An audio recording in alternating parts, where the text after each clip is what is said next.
Today we are going to discuss about chapter number 9, that is freedom movement and related events. So let's start. Today's our topic is fast unto dead Pune Pact and White India movement. So let's start.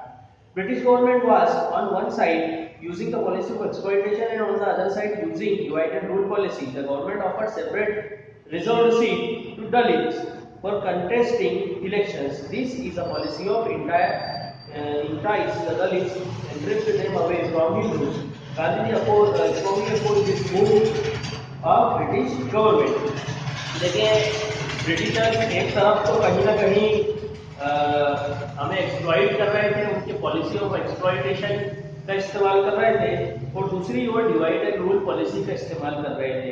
तो देखिए इसी के तहत उन्होंने क्या किया कि दलितों के लिए अलग से सीट रिजर्व कर दी किन्ने ब्रिटिशर्स ने। तो ये इसलिए की थी उन्होंने कि जो दलित हैं वो हिंदू से दूर हो जाए। तो गांधी जी ने इसको स्ट्रांगली अपोज किया कि ये जो ब्रिटिशर्स के द्वारा किया गया है ये गलत किया गया है। In spite of that in August 1932 government declared the communal award of MacDonald which reserved separate electorates for Dalits. देखिए इसके अलावा गवर्नमेंट ने अगस्त 1932 के अंदर एक कम्युनल अवार्ड डिक्लेयर किया मैकडॉनल्ड्स। तो गांधी जी ने इसका अपोज किया और इसके कैंसिलेशन की मांग की और ये कहा कि मैं भूख हड़ताल पर जाऊंगा जब तक कि ये कैंसिल नहीं होता है। तो देखिए जिस प्रकार गांधी जी जब भूख हड़ताल पे गए तो पूरे देश के लोगों के अंदर एक चिंता और एक एंग्जाइटी थी, है ना, कि जो गांधी जी भूख हड़ताल पे चले गए हैं तो लोगों में एक चिंता थी कि अपना जो उनका लीडर से जो चहीता लीडर है वो भूख हड़ताल पे है। To find a solution at such a delegate movement and agreement was done in Pune between high caste Hindus and Dalits। अब देखें इसका हल निकालने के लिए पुणे के अंदर एक एग्रीमेंट हुआ हाई कास्ट हिंदूज के बीच में और दलित्स के बीच में। ये जो एग्रीमेंट है this agreement was done between, ये एग्रीमेंट महात्मा गांधी और डॉक्टर भीमराव अंबेडकर के बीच हुआ। The government accepted this agreement and finally Gandhi ji ended its fast. तो गवर्नमेंट ने भी इस एग्रीमेंट को एक्सेप्ट कर लिया उस समय की ब्रिटिश गवर्नमेंट ने और गांधी जी ने अपना फास्ट एंड किया। Okay, on 2 May 1933 Gandhi ji was release from prison और इस तरीके से 2 May 1933 को गांधी जी को जेल से रिहा कर दिया गया। गांधी जी जब जेल के अंदर थे तभी उन्होंने ये फास्ट किया था। Okay, in 1935 government of India act according to which there was a dual governance as central and province at fully responsible rule। देखो इन 1935 के अंदर गवर्नमेंट ऑफ इंडिया एक इसको एनफोर्स किया। अब इस लॉ के तहत जो डुअल गवर्नमेंट सिस्टम्स रहेगा, सेंटर की गवर्नमेंट के अंदर भी, सेंटर में भी और प्रोविंस में भी डुअल गवर्नमेंट सिस्टम रहेगा। ओके, तो ये लोगों के द्वारा काफी ज्यादा ये लॉ क्रिटिसाइज किया गया। Okay, there was nothing mentioned about total independence. देखिए लोगों ने इसको क्रिटिसाइज इसलिए किया गया क्योंकि इसके अंदर इंडिपेंडेंस के बारे में कुछ भी नहीं था कि टोटल इंडिपेंडेंस का कोई प्रोविजन, कोई प्रावधान कुछ भी नहीं था इसमें। Okay, there were provisional assembly elections in 1937 which Congress won and formed own ministries. अब देखें 1937 के अंदर जो प्रोविंशियल असेंबलीज इलेक्शंस हुए उसके अंदर कांग्रेस जीत गई और उन्होंने अपनी मिनिस्ट्री बना ली। अब हम बात करेंगे क्वाइट इंडिया मूवमेंट की। In 1942 on the political stage of India a historical movement started which is known as quit India movement. देखिए 1942 के अंदर एक हिस्टोरिकल मूवमेंट स्टार्ट हुई इंडिया में जिसको हम क्वाइट इंडिया मूवमेंट कहते हैं। ये एक बहुत बड़ी मास मूवमेंट थी जो पूरे भारत के लोगों ने मिलकर इसमें पार्टिसिपेट किया। ओके, अब देखिए ये एक सेल्फ इंस्पायर्ड मूवमेंट थी कि लोग खुद ही इंस्पायर्ड हुए और खुद ही लोगों ने इसमें पार्टिसिपेट किया। इसको सेल्फ इंस्पायर्ड भी कह सकते हैं, सेल्फ ड्राइवन भी कह सकते हैं। ओके, इसमें क्योंकि लोगों का डिजायर था, लोगों का स्वयं का डिजायर था कि हमें इंडिपेंडेंस चाहिए, हमें आजादी चाहिए। There are many reasons at the root for starting of this movement. India was not willing to take part in the second world war but was forced to join without any consent। अब देखो इसके अलावा बहुत सारा background भी है कि India ने भारत के जो ज़्यादातर लोग हैं क्वाइट इंडिया मूवमेंट में शामिल क्यों हुए, हमने क्वाइट इंडिया मूवमेंट क्यों लड़ी। इसका एक पहला रीज़न तो ये है कि भारत सेकेंड वर्ल्ड वॉर में शामिल होना नहीं चाहता था, लेकिन फिर भी ब्रिटिश गवर्नमेंट ने इसे सेकेंड वर्ल्ड वॉर के अंदर झोंक दिया। जब सेकेंड वर्ल्ड वॉर होने लगा तो ज़्यादातर पैसा हमारा लगने लगा वॉर के अंदर, तो यहाँ की जो इकोनॉमिक कंडीशन है वो बहुत ज़्यादा खराब हो गई। Okay, in such a dire condition Congress decided to start non cooperation movement. देखिए कांग्रेस ने सोचा कि हमें नॉन कॉपरेशन मूवमेंट स्टार्ट करना चाहिए क्योंकि कंडीशन बहुत ही ज़्यादा खराब हो गई है ना। ऑन द नाइट ऑफ 8 अगस्त की नाइट को, मध्य रात्रि को क्वाइट इंडिया मूवमेंट का प्रपोजल रखा गया मुंबई के अंदर और मेजोरिटी ने इसे पास कर दिया।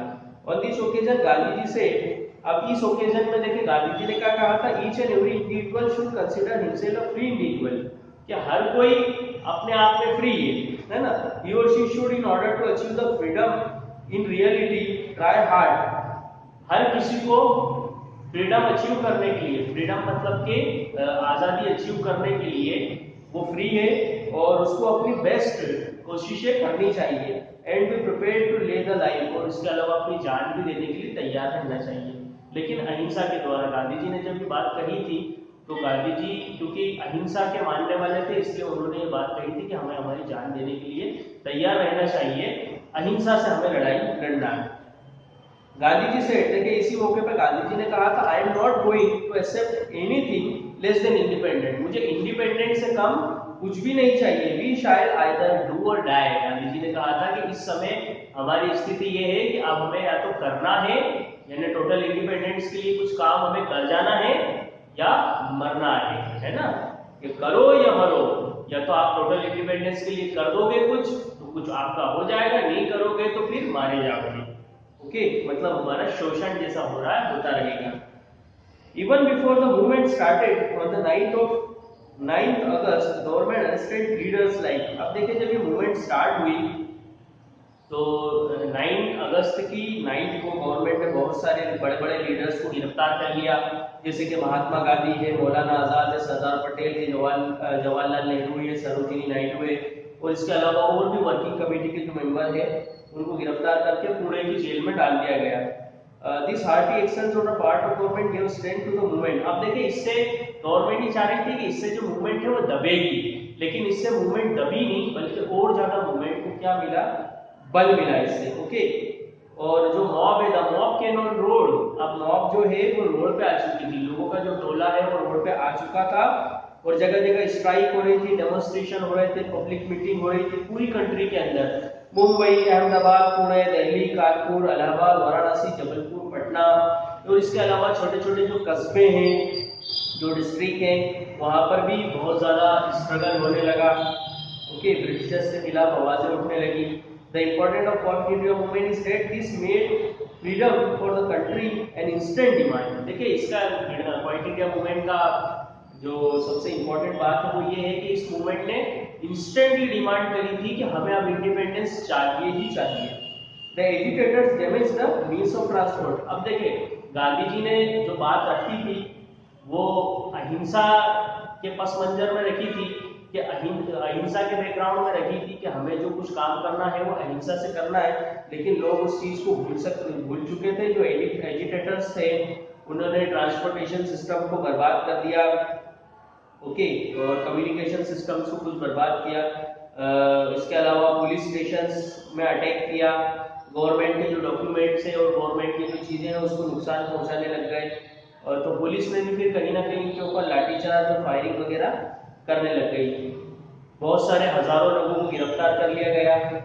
As the suppression heights so did the agitation in Jabalpur, Sagar, Mandla, Betul in Madhya Pradesh and many other small states this movement took a blaze strength. अब देखिए बहुत सारी जगह पर ये मूवमेंट बहुत ज्यादा भयानक खतरनाक हो गई थी, जैसे सागर, मंडला, बैतूल। ओके, यहाँ पर इस मूवमेंट ने और इस एजिटेशन ने बहुत ज्यादा गहरा रूप ले लिया था। The agitator express their anger by burning railway station. देखिए जो एजिटेटर है वो अपना एंगर दर्शा रहे थे रेलवे स्टेशन बर्न करके। उन्होंने कई बहुत सारी जगह रेलवे स्टेशन बर्न कर दिया था, इलेक्ट्रिक के जो पोल्स थे वो उठा दिए थे, और इसके अलावा जो गवर्नमेंट की जो पोस्ट ऑफिस सर्विसेज है वो पोस्ट ऑफिस वगैरह में भी आग लगा दी थी, बहुत सी गवर्नमेंट बिल्डिंग्स में आग लगा दी थी। Thousands of people died in this round of suppression. अब इसके अलावा गवर्नमेंट की तरफ से बहुत ज़्यादा सप्रेशन किया गया, इनके ऊपर लाठीचार्ज की गई, फायरिंग की गई, जिसमें हजारों लोग मारे गए। एजुकेशनल इंस्टीट्यूशंस क्लोज हो चुके थे, मतलब बिल्कुल कर्फ्यू जैसा माहौल था। The revolutionaries protested in their own way against the government. तो इस तरीके से जो क्रांतिकारी हैं वो अपने तरीके से ही प्रोटेस्ट कर रहे थे गवर्नमेंट के खिलाफ। At this time when all great leaders was imprisoned, देखें इस समय जब ज्यादातर बड़े जो लीडर हैं वो जेल के अंदर थे, तभी अरुणा असफ अली, अच्युत पटवर्धन, मेहर अली, जयप्रकाश नारायण ये अंडरग्राउंड थे और अंडरग्राउंड रह के इस मूवमेंट को बल ले रहे थे। Okay, despite all this the reaction of British government was quite dismissive. Churchill blamed Congress for violence.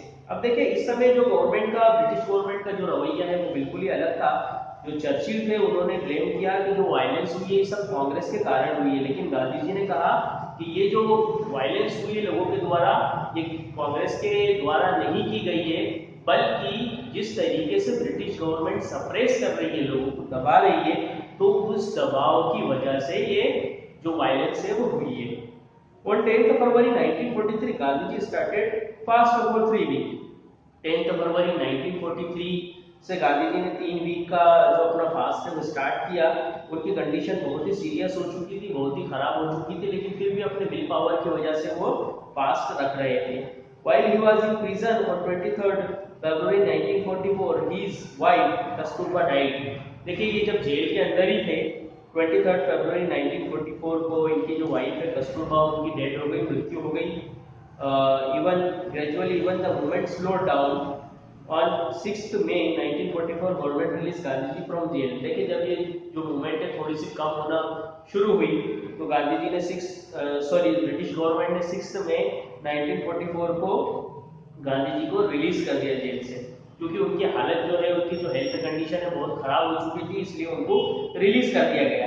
Quite India movement was a Congress motivated movement. देखिए क्वाइट इंडिया मूवमेंट एक कांग्रेस मोटिवेटेड मूवमेंट थी, इसलिए इसको हिंदू महासभा का सपोर्ट नहीं मिला, मुस्लिम लीग का सपोर्ट नहीं मिला और कुछ सोशलिस्ट पार्टीज का सपोर्ट नहीं मिला। Although other political party did not take part in it। हालांकि इसमें बहुत सी पॉलिटिकल पार्टीज ने पार्टिसिपेट नहीं किया, लेकिन फिर भी ये इसमें काफी ज्यादा लोगों ने पार्टिसिपेट किया। पर्सनली लोगों ने अपने लेवल के ऊपर इसके अंदर पार्टिसिपेट किया। The Quiet India movement could not succeed in its declared goal, but it was successful once account that British government released that demand for the freedom by Indian cannot be ignored। अब देखिए quite India movement अपने M के अंदर, अपने उद्देश्य के अंदर, अपने मकसद में पूरी नहीं हुई कि वो लोगों को इंडिपेंडेंट नहीं दिला सकी, लेकिन फिर भी इस मूवमेंट ने ब्रिटिशर्स के जो हार्ट है उसके ऊपर एक छाप जरूर छोड़ दी। वो ये थी, अब ब्रिटिशर्स जान चुके थे, समझ चुके थे कि जो इंडियन लोग हैं वो टोटल इंडिपेंडेंस की डिमांड कर रहे हैं और अब इनको इस बात को इग्नोर नहीं किया जा सकता कि ये टोटल इंडिपेंडेंस लेके रहेंगे, नहीं तो इसी तरीके से एजुकेशन, धरने, स्ट्राइक वगैरह ये होते रहेंगे। That's why after the movement ended, तो देखिए इस तरीके से मूवमेंट एंड हुई, उसके बाद में ब्रिटिश गवर्नमेंट क्या सोचने लगी, the only question to be addressed was of transfer of power. अब गवर्नमेंट के माइंड में, जो ब्रिटिश गवर्नमेंट है उसके माइंड में क्वेश्चन आने लगा कि अब हमें क्या करना है, ट्रांसफर ऑफ पावर करना है, मतलब जो ब्रिटिश गवर्नमेंट के पास पावर है उसको ट्रांसफर कर देना है इंडियन लोगों को। ओके, तो ये आज हमने क्वाइट इंडिया मूवमेंट और fast and date code fact पढ़ा। कल से हम रिवोल्यूशनरी नेशनलिज्म देखेंगे। तो आज के लिए बस इतना ही। जय हिंद, जय भारत।